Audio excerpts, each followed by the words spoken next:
உறுதியான திமுக பாஜக கூட்டணி போட்டுடைத்த அனிதா ராதாகிருஷ்ணன். வெளியான அறிவாலயம் ரகசியம். நடந்து முடிந்த சட்டசபை தேர்தலுக்கு பின்பு திமுக கூட்டணியில் இருந்த காங்கிரஸ், விசிக, 2 கம்யூனிஸ்டுகள், IUML, வைகோ என பல கட்சிகள் திமுக கூட்டணியில் இருந்து வெளியேறி தாவேகவுடன் கூட்டணி அமைத்தது.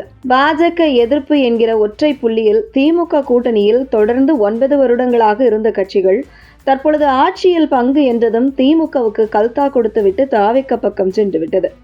கருணாநிதி மறைவுக்கு முன்பு அவர் உடல்நிலை சரியில்லாமல் கோபாலபுரம் வீட்டில் இருந்தபோது 2019 நாடாளுமன்ற தேர்தலுக்கு முன்பு நேரில் சந்தித்து உடல்நலம் விசாரித்தார் பிரதமர் மோடி. அந்த காலகட்டத்தில் திமுகவுடன் கூட்டணி அமைக்க பாஜக பல்வேறு வகையில் முயன்றது. இதற்கு மத்திய அமைச்சர் நிதின் கட்கரி மூலம் திமுக MP கனிமொழியிடம் பலமுறை பேச்சுவார்த்தை நடத்தியது டெல்லி பாஜக.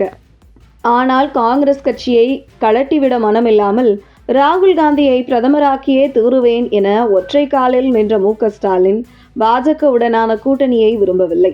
மேலும் ஒரு MP, 1 சட்டமன்ற உறுப்பினர்கள் கூட அப்போது இல்லாத விசிக, 2 கம்யூனிஸ்ட் கட்சிகள், வைகோ ஆகியோரையும் இணைத்து கொண்டு பாஜக எதிர்ப்பு, மோடி எதிர்ப்பு அரசியலை மிக தீவிரமாக தமிழகம் முழுவதும் முன்னெடுத்தது திமுக.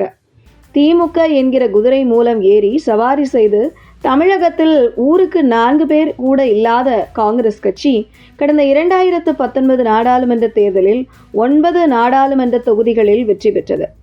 மற்ற கூட்டணி கட்சிகளும் போட்டியிட்ட அனைத்து தொகுதிகளிலும் வெற்றி பெற்றது. திருமாவளவனை வெற்றி பெறச் செய்து நாடாளுமன்றம் அனுப்பிய கட்சி திமுக.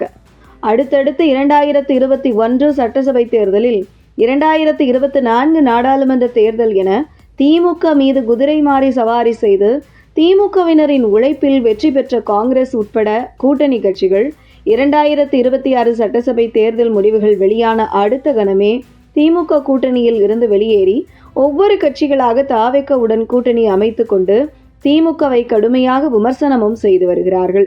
இதனைத் தொடர்ந்து தற்பொழுது காங்கிரஸ் கட்சிக்கு எதிராக, அதுவும் ஆளும் தாவேக அரசுக்கு எதிராக பாஜகவுடன் கூட்டணி அமைத்து ஆக வேண்டும் என்கிற கட்டாயத்தில் திமுக தள்ளப்பட்டிருக்கிறது. 2029 நாடாளுமன்ற தேர்தலில் திமுக பாஜக கூட்டணி அமையும் என பரவலாக பேசப்பட்டு வந்த நிலையில் அதை உறுதிப்படுத்தும் வகையில் அமைந்துள்ளது முன்னாள் திமுக அமைச்சர் அனிதா ராதாகிருஷ்ணனின் பேச்சு.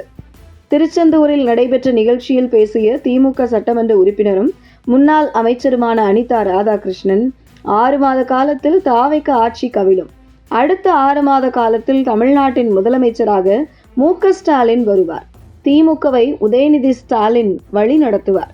திமுக MP திருச்சி சிவா போன்றோர் எல்லாம் டெல்லியில் அமைச்சர்களாக அமருவார்கள் என பேசியுள்ளார்.